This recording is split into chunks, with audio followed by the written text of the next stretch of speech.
Muito boa noite a todos. Sejam bem-vindos a mais uma conversa com o Dr. Sérgio Filipe de Oliveira, desta vez para tratarmos do capítulo 14, O Corpo, do livro Pensamento e Vida, da psicografia de Francisco Cândido Xavier, por Emmanuel.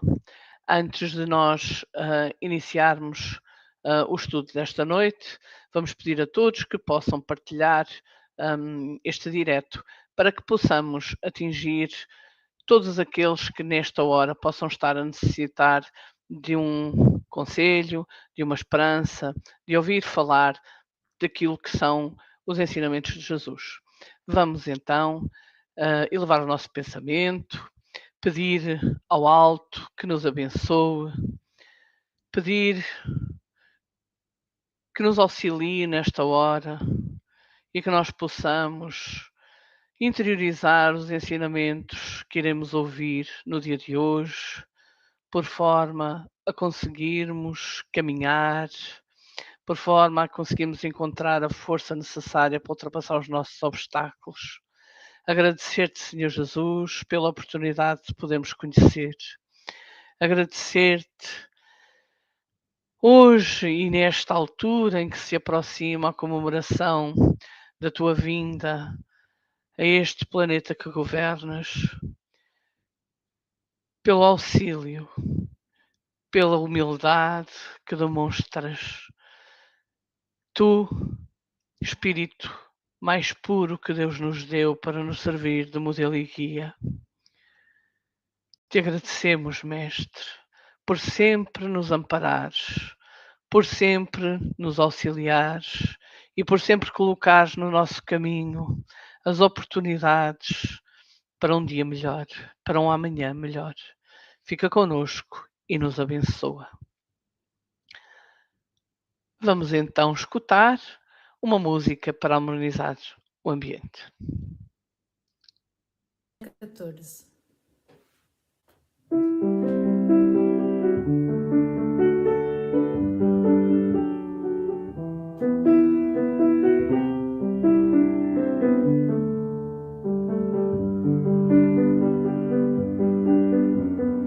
Canto ao vento, canto à chuva, canto à tempestade, canto ao amor, canto à vida, canto à saudade, canto à dor que sinto, ser um grito à liberdade.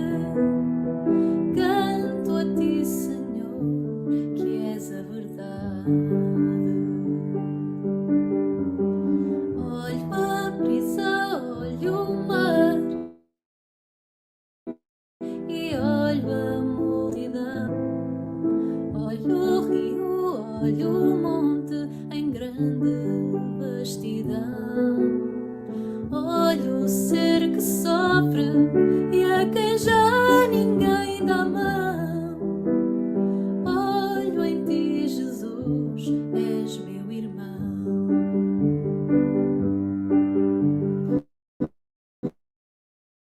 Creio em ti, Senhor, que me venhas visitar.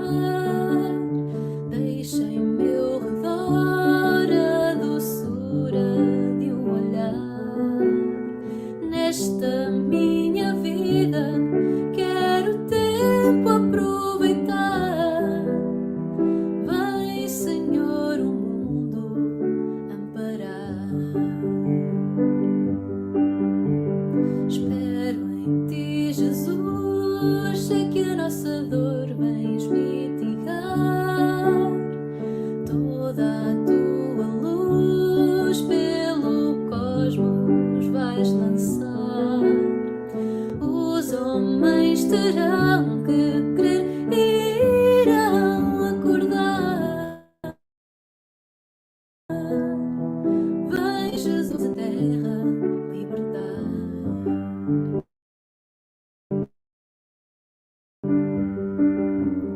Canto ao vento, à chuva, canto à tempestade, canto ao amor, canto à vida, canto à saudade, canto à dor que sinto, ser um grito à liberdade.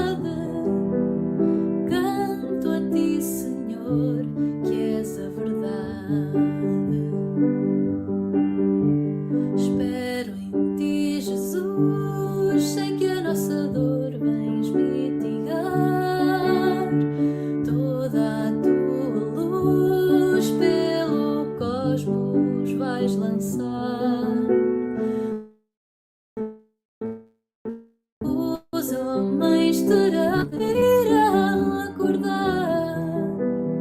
Vem Jesus a terra libertar.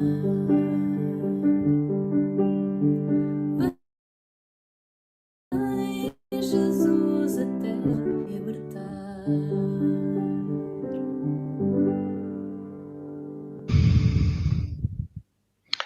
Escutamos a música por falhas de internet, pedimos desculpa. Não saiu da melhor forma, mas o que conta é a intenção. Vamos então desejar e agradecer desde já ao Dr. Sérgio Filipe de Oliveira, desejar-lhe uma boa tarde, um bom fim de tarde, porque aqui já é noite, já está escuro aqui em Portugal. Dr. Sérgio, mais uma vez, muito obrigada pela sua disponibilidade em estar connosco para dar continuidade a este que é o estudo do livro Pensamento e Vida, da psicografia de Francisco Canto Xavier, pelo Espírito Emmanuel, o capítulo 14º, o corpo. Doutor, a palavra é toda sua. Muito obrigado. Obrigado a todos do ACEF pela oportunidade. Saudosa memória ao nosso querido Coronel Costeira. Nós vamos dar continuidade ao estudo do livro Pensamento e Vida. E o capítulo 14, o corpo. Aliás, esse capítulo ele está muito relacionado ao meu território de estudos, porque eu sou, na área da medicina, no que diz respeito à minha jornada científica, vamos dizer assim, pobre jornada científica, eu me capacitei na área de anatomia, com foco em neuroanatomia. Então, essa questão do corpo sempre foi uma questão que me interessou bastante, sobretudo como é que o corpo humano, e assim também os corpos na natureza, eles se formam numa diversidade tão extraordinária, numa funcionalidade tão perfeita, e sempre tive grande curiosidade a respeito das forças que estão por trás da organização da natureza, que são as forças que vêm das dimensões espirituais, as forças da consciência. Então, justamente nesse capítulo, o autor espiritual, que é Emmanuel, através da psicografia de Chico Xavier, ele vai explicar esse processo de construção do corpo a partir das forças do espírito. Bom, o nosso corpo, e quando a gente diz corpo aqui, o corpo anatômico, porque existe um corpo elétrico, aliás, você faz um eletrocardiograma, você vai ter uma visão do corpo elétrico ligado ao coração. Aliás, o eletrocardiograma é tão interessante, ele tem uma primeira onda, chamada onda P, que diz respeito ao formato dos átrios, do átrio, onde está o nó sinusoidal. E depois, aquele assim, ó, QRS, diz respeito ao ventrículo. Então, pela forma e amplitude desse traçado, você deduz a amplitude do coração. Um QRS muito, vamos dizer assim, alongado, isso repercute de um ventrículo cardíaco hipertrofiado. Então, existe uma relação direta entre o corpo elétrico e o corpo material, o corpo de massa, aquele que você disseca, como você corta uma batata, né? É sólido. Além desse corpo elétrico, existe um corpo magnético. Você já fez alguma vez uma ressonância nuclear magnética? É baseado num princípio que se pode detectar a anatomia do nosso corpo pelo campo magnético. Assim, tem o magnetoencefalograma, que não é convencional na pesquisa médica de assistência, o magnetoencefalograma, mas nas pesquisas existem laboratórios de pesquisa da parte magnética do cérebro pelo magnetoencefalograma. Quer dizer, o nosso cérebro se expande pelo corpo magnético. Então, a consciência, que é a essência do espírito, se manifesta, transborda para o nosso corpo através desses campos eletromagnéticos, que representam também, de alguma forma, uma anatomia invisível, mas detectável pelos equipamentos, desse corpo bioeletromagnético que poderia se corresponder ao que esotericamente se chama de duplo etérico. Assim também, a própria temperatura do corpo, que pode ser detectada a uma certa distância do corpo, não é? Porque há uma expansão dessas reações térmicas no nosso corpo, forma um corpo térmico, não é? E nós temos aí também uma expressão de duplo etérico, utilizando uma linguagem esotérica, não é? Por até dizer que o brilho nos olhos também, indicando. O brilho nos olhos indica vitalidade, falta de brilho nos olhos, perda de vitalidade. Também faz parte das energias radiantes do nosso corpo, que fazem parte do duplo etérico. Agora, nós não temos só essa dimensão por onde se manifesta a atividade eletromagnética, a temperatura ou o brilho, não é só essa dimensão. Existe uma outra dimensão do espaço que vai além disso.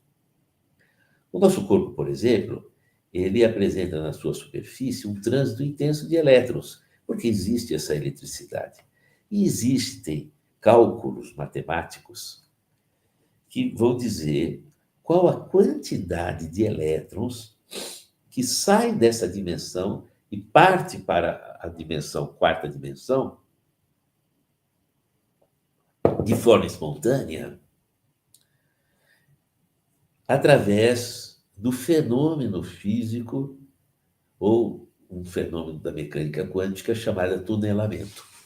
O que quer dizer isso? Quer dizer que, além do corpo bioeletromagnético, existe um trânsito de elétrons para uma outra dimensão, calculado por fórmulas matemáticas, que são as fórmulas de tunelamento. Esses elétrons transitam para outra dimensão e voltam. Essa outra dimensão é uma outra indagação.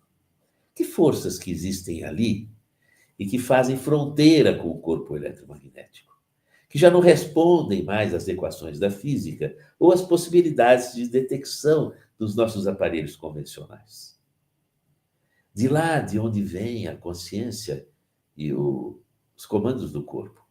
Você se emociona, o seu coração acelera. Há uma relação direta entre o espírito e o corpo.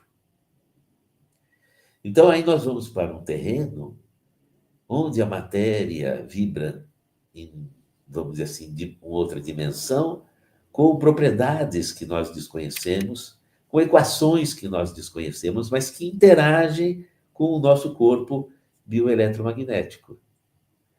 Então, eu entenderia que essa outra estrutura poderia corresponder àquilo que Allan Kardec vai chamar de corpo perispiritual, que é o corpo do espírito, e que tem uma relação direta com o corpo bioeletromagnético, e que pertence a uma outra região da dimensão cósmica, outra região do espaço, outra dimensão do espaço, mais propriamente dizendo.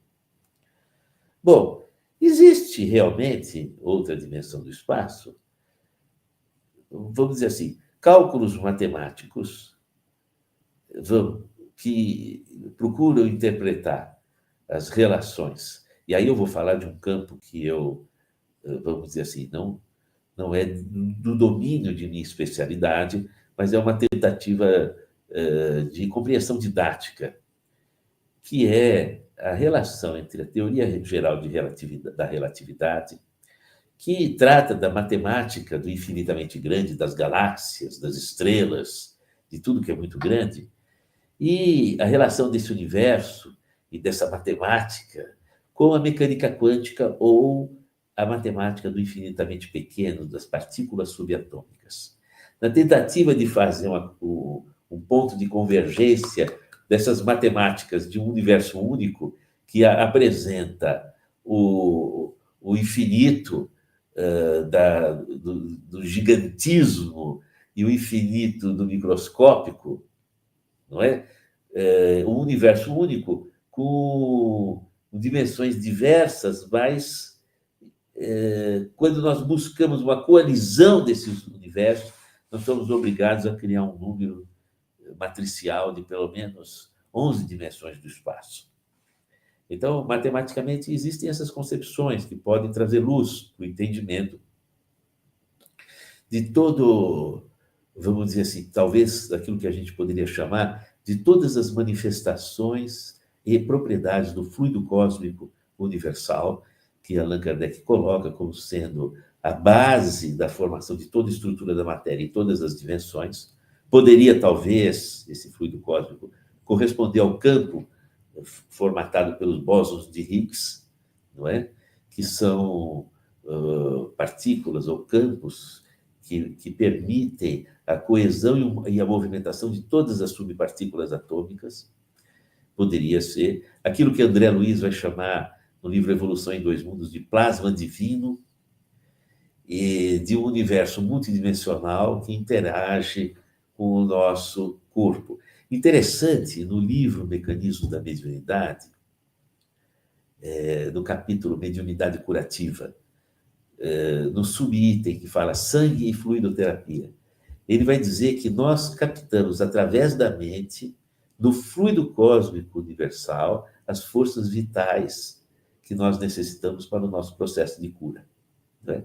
Eu sei que eu estou falando coisas complicadas. Talvez você precise pegar esse vídeo e ir anotando num caderninho, depois fazer pesquisa, ampliar, corrigir, reconceituar com palavras que sejam do seu melhor entendimento. Mas é nesses termos que Emmanuel vai dizer que o espírito, inquilino da casa física, preside a formação e a sustentação do corpo, consciente ou inconscientemente, desde a hora primeira da organização fetal. Aí fica uma questão: qual é a hora primeira da organização fetal? Veja que interessante. Quando o espermatozoide, que é o gameta masculino, toca a membrana do óvulo ou gameta feminino, mais precisamente, ele toca a membrana do oócito de segunda ordem. Porque, na verdade, quando se diz que houve a ovulação da mulher, na verdade é uma célula primordial anterior ao óvulo. É o oócito de segunda ordem. Quando o espermatozoide toca a membrana do oócito, que a gente chama popularmente de óvulo, aí sim que há uma reação química que promove o amadurecimento do óvulo, ele se torna óvulo. Tá? E quando a gente fala que se torna óvulo, é porque quando o espermatozoide toca a membrana do oócito, desencadeia uma série de reações químicas, mais propriamente a gente chama de reações do AMP cíclico, que é a adenosina monofosfato, e que vai impressionar o DNA e abre um território do DNA que são chamados genes maternais. Esses genes maternais, eles ficam escondidos ou guardados nas gavetas do DNA, vamos falar numa metáfora para entender pedagogicamente, até que um óvulo toque a membrana daquele ócito, ele reaja quimicamente a esse toque e abre as gavetas dos chamados genes maternais. Esses genes maternais, eles começam a funcionar antes que o núcleo do espermatozoide adentre o óvulo, antes. Só que esses genes maternais, eles vão gerar recursos para que a célula possa ter uma movimentação que vá para a direita, para a esquerda, para cima, para baixo, porque vai começar a haver uma multiplicação e uma movimentação dessas células. Elas vão precisar tomar uma direção para desenhar o embrião. Então, mesmo que o espermatozoide, o núcleo do espermatozoide. Ainda não tenha adentrado o óvulo. Ele apenas permitiu o amadurecimento do óvulo. Ele ainda vai adentrar o óvulo, mas o óvulo já começa a fazer funcionar genes responsáveis pelo processo de direcionamento das células. E isso só pode acontecer de forma estruturada se já houver o comando do espírito reencarnante. Sem esse comando, não há esse movimento direcionado. Nós vamos ver no Livro dos Espíritos uma questão cuja minha memória já falha para dizer qual é que é o número, mas depois você pode pesquisar. Não há a formação, a forma humana do embrião se não houver o espírito. Então, como a forma humana começa a se desenhar a partir desse momento que eu estou falando, ainda não houve a fusão do espermatozoide com o óvulo, houve apenas um toque. E o óvulo desperta esses genes, chamados genes maternais, mas que fazem parte da estrutura do desenvolvimento do embrião. O espírito tem que estar ali já direcionando. Quer dizer, numa situação anterior à própria fecundação, na sua completude. Depois, o núcleo do espermatozoide, com toda a genética paterna, adentra o citoplasma do óvulo, e aí começam as trocas genéticas através daquilo que são chamados genes saltatórios, genes que pulam. Foram descobertos por uma cientista americana chamada Barbara McClintock, que nos estudos na genética do nível, descobriu essa propriedade dos chamados genes saltatórios. E esses genes saltatórios vão promover trocas genéticas com a mitocôndria do óvulo. A mitocôndria é uma organela celular para onde vai o oxigênio que você respira. E ela tem um cromossomo com toda uma genética própria, no caso aí, no óvulo, a genética da mãe. E começam essas trocas, já no início, até que ocorre a fusão do núcleo e a fusão do DNA da mãe e do DNA do pai, compondo a completude da estrutura genética do corpo do espírito reencarnante. Todo esse processo, ele já é reflexo dessa interação do espírito reencarnante com a genética. E essa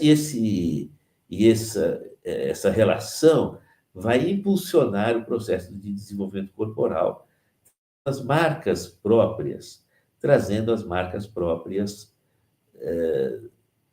características da personalidade, os registros da história do espírito reencarnante, que vai promover uma movimentação muito própria e funcionamento muito próprio de toda essa genética da célula ovo que se multiplica e que vai trazer registros próprios da história e da personalidade do ser reencarnante. Essa relação entre as forças psíquicas, as forças do espírito e o DNA, provocando toda uma modulação do seu desenvolvimento, da sua formatação, é um fenômeno da epigenética. Então, as nossas emoções, que são forças do espírito, e a nossa mente podem modular o funcionamento do DNA.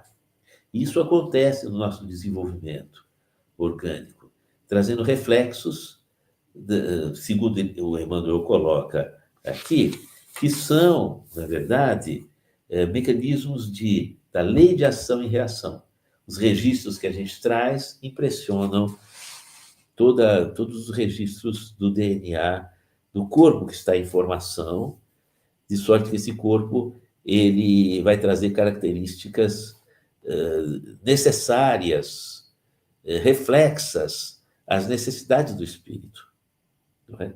Agora, veja, quando o corpo apresenta disfunções, a gente pode dizer que são reflexos do espírito, mas nós não podemos trazer juízo de valor. Eu vou explicar. O André Luiz, também na psicografia do Chico Xavier, em uma de suas obras, se me falha a memória, se não me falha a memória, é o Missionários da Luz, se não, é dentro do corpo dessa sequência de obras do André Luiz, depois você pode pesquisar se quiser, ele diz o seguinte, que as impressões do espírito no corpo, elas acontecem, mas essas impressões não retratam a estrutura moral da pessoa. Então, por exemplo, aí vai explicar o André Luiz em outras obras que não aqui no Pensamento e Vida. Ele vai explicar o seguinte, por exemplo, uma pessoa tem uma pedra na vesícula. Bom, você poderia dizer que aquela pedra na vesícula é o reflexo da amargura que ela traz no coração. Então, formou uma pedra de vesícula. Ou, por exemplo, a pessoa é hipertensa, porque liberou seus instintos, não tem controle sobre seus instintos. Por exemplo, é um exemplo que ele dá. Mas uma pessoa pode ter a mesma pedra na vesícula por tudo que lutou contra as amarguras da vida.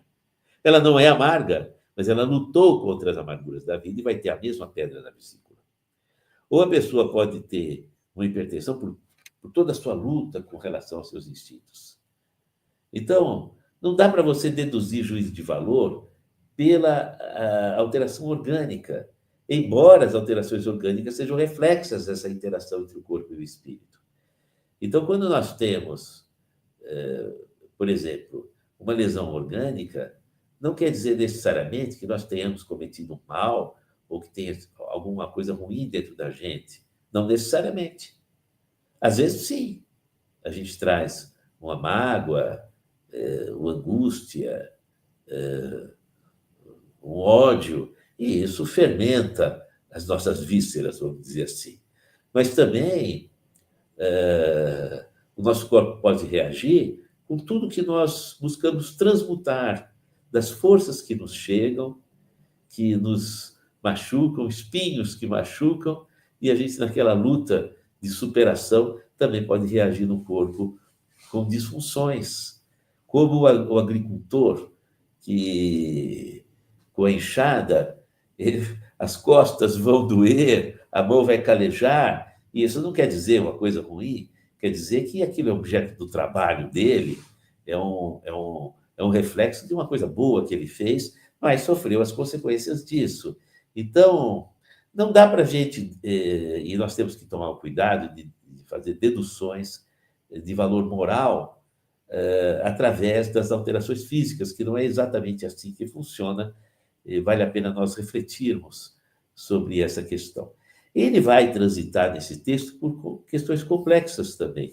Ele vai dizer o seguinte, que os folhetos blastodérmicos do embrião, porque é o seguinte, depois quando você for ler essa lição, eu vou pegar aqui 3 folhas. O embrião ele vai se formando a partir da célula ovo, primeiro ele forma uma mórula, parece uma amora. Essa amora, ela vai se transformar numa estrutura que é o blastocisto. Esse blastocisto se aninha no útero, porque a fecundação ocorre na trompa, não é? E aí as células vão se desenvolver e vão formar 3 folhetos. 3 folhetos. A endoderme, a mesoderme e a ectoderme. Esse que vão ser os 3 folhetos que ele vai chamar de folhetos blastodérmicos, tá? Então, o embrião ele é assim, ó, tá? Depois é que ele vai se configurar na forma de um tubo, tá?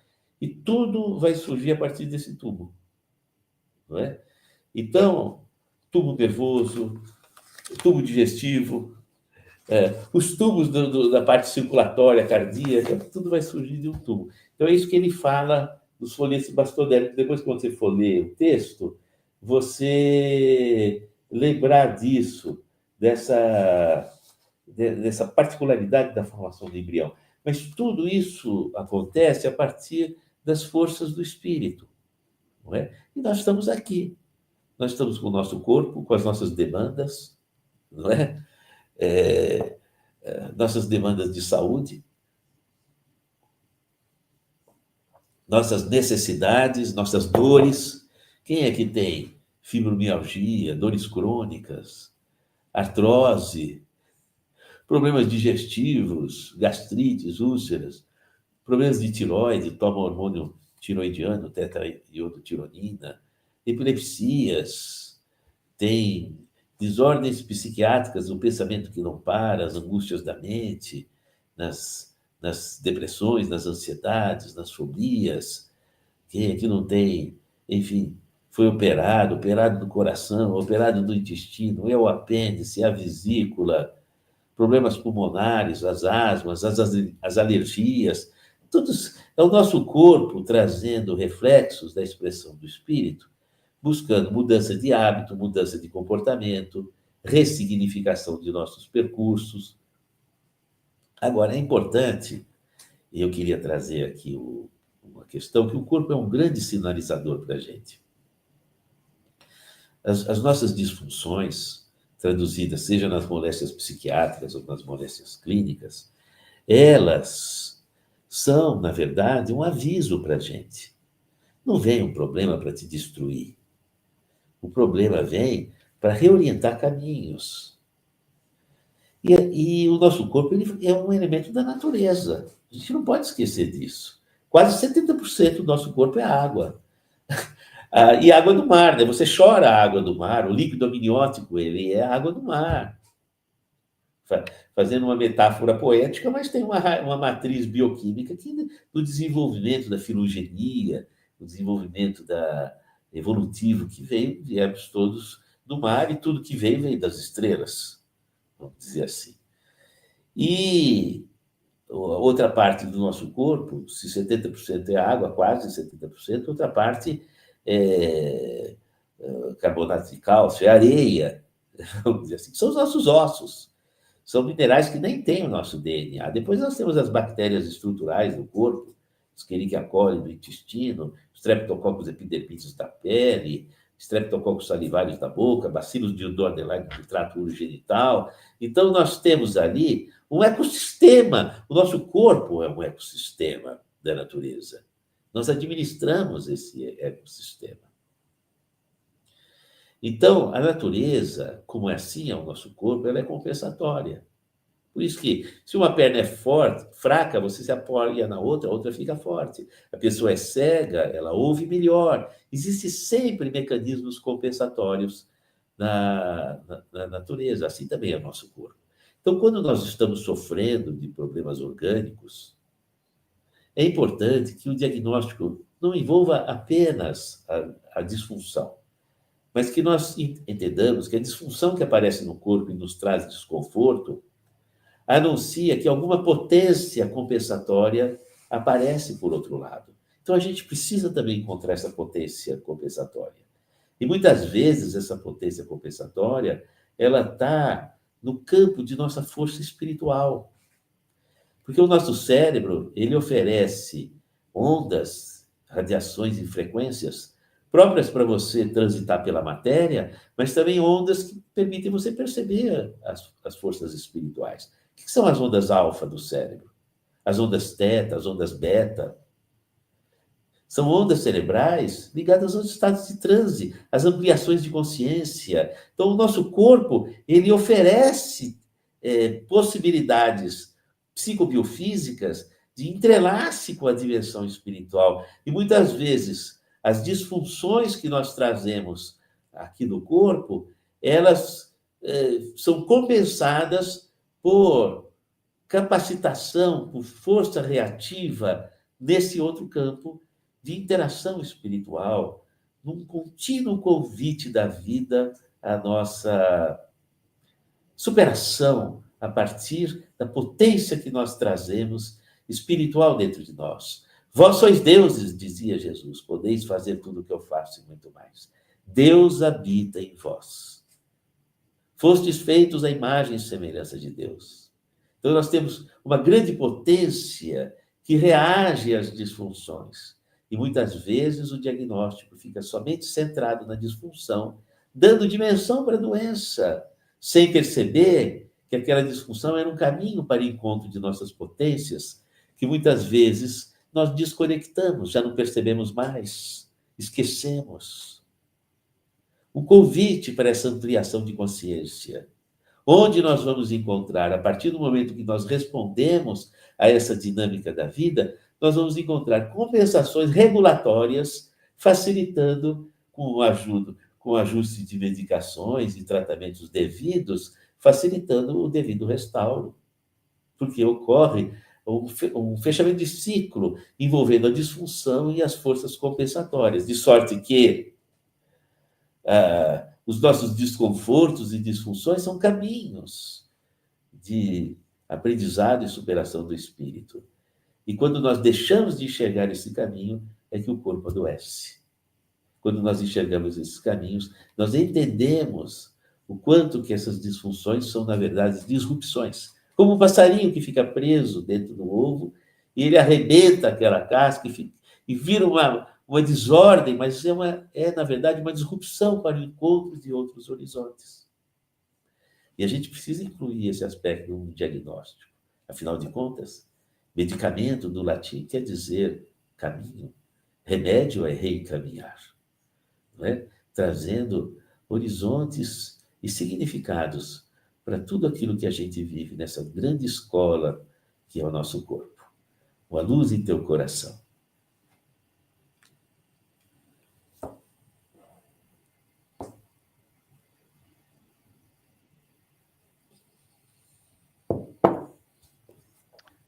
Estamos a chegar ao fim. Aquilo que é bom passa rápido, passa depressa. Eu ia pedir, antes de terminarmos e antes de nos despedirmos, ia pedir ao Dr. Sérgio, se possível, se nos pudesse fazer a prece de encerramento. Sem dúvida. A oração sempre nos garante forças para lidarmos com os momentos difíceis. E nós vivemos num mundo que nos traz muitos desafios. Lembrando que Jesus não se negou a conviver com os inimigos e aqueles que o atacaram. Jesus não se negou a conviver com a ignorância, não se negou a conviver com o ódio, mas ele da cruz olhava todos que cometeram o equívoco e a ignorância da agressão e transmutou em força de esperança. E nos deu a oração como recurso onde nós podemos reabilitar a estatura de nossa mente e calibrar os nossos corações com as forças divinas que regem a vida e passam suaves diante, transfixando as guerras, os ódios, transfixando as situações mais dolorosas, transfixando as coisas mais negativas como uma fonte de esperança. E aí, emanados nessa onda contínua da força divina, nós respiramos fundo, enchendo o pulmão, tirando as atelectasias, absorvendo do oxigênio o hausto divino da criação e trazendo nossos corações e nossas mentes no entrelace com as forças divinas que regem nossa existência e nos traz as soluções e nos faz enxergar o quanto que nós precisamos transmutar energias adversas em energias de esperança, de paz, de amor e de fé, da certeza de que tudo vai dar certo. Continuemos sob a inspiração divina. Que Deus nos ampare e nos cubra de luzes e forças. E no fim, tudo vai dar certo. Obrigado, Jesus, pelo teu amparo. Nos despeça em sua paz. Agora sim, chegamos ao fim de mais um estudo daquele que é o livro Pensamento e Vida, da psicografia de Francisco Xavier, pelo Espírito Emmanuel. Antes de nos pedirmos, vamos desejar ao Dr. Sérgio, uma vez que não iremos estar aqui antes do próximo ano, desejar-lhe um Feliz Natal, na companhia daqueles que são os seus familiares, e um ano novo cheio de realizações, nomeadamente naquele que é a divulgação da mensagem, não é? A divulgação da mensagem, da mensagem de esperança, da mensagem de consolo de Jesus. Eu que agradeço, Diana. E eu estava calculando aqui que em dezembro do ano que vem eu ainda vou estar dentro desse livro, É verdade. não Nós é? não temos ainda data, eu estive aqui a tentar consultar, mas não temos ainda a data de janeiro. Mas no momento oportuno nós iremos divulgar a próxima data que iremos estar consigo. Está bem? Isso Um abraço aí a todos é bom, ó, e a nossos todos os companheiros da Unispírito. Um abraço à esposa obrigado. e um Natal feliz. Um Natal feliz para si. E vocês também, Diana. Muitíssimo obrigado. Obrigada. Nós por aqui vamos nos despedindo, dizendo que estamos aqui sempre em direto todas as segundas, quartas e sextas, às segundas e às sextas diretamente das instalações da Associação Social Cultural Espiritualista, às quartas somente através do nosso canal do YouTube. Terças-feiras temos, como sempre, o Evangelho no Lar.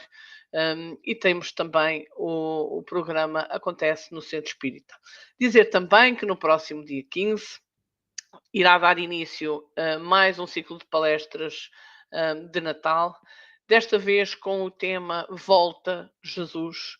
Nós vamos enquadrar aquela que é a mensagem de Jesus dentro do que é do que são as problemáticas atuais, e eu vou pedir desculpa porque vou consultar exatamente aqui qual será o programa do nosso ciclo de palestras. Portanto, no dia 15 estarei eu com o tema Jesus na Atualidade. No dia 16, André Luís Vilar, do Centro Espírita Perdão e Caridade de Itapira, São Paulo, Jesus no Leme. No dia 17, o Esteves Teiga, representante também da Federação Espírita Portuguesa, Jesus e os Espíritas. No dia 18, Ricardo Tomásio, da Associação Espírita Consolação e Vida de Águeda, com o tema Jesus e a Vigilância. No dia 19, Rosária Lourenço, a Paz, da Associação Social Cultural Espiritualista de Viseu, a Paz de Jesus e a Paz do Mundo. No dia 20, Manuela e Ana Duarte, representantes também do DIG da Federação Espírita Portuguesa, Jesus e a Família. No dia 21, Hugo Guinote, da Associação Ponto de Luz de Cascais, Jesus e a Justiça Humana. Cosme Massi, no dia 22, Jesus e Kardec. Décio Iandoli, o Médico Jesus. E no dia 25, vamos terminar por aqui, a seu tempo divulgaremos o resto dos temas e dos palestrantes.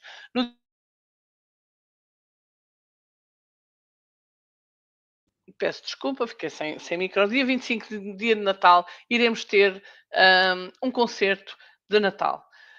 Desejamos a todos um resto de dia feliz e que Jesus nos abençoe.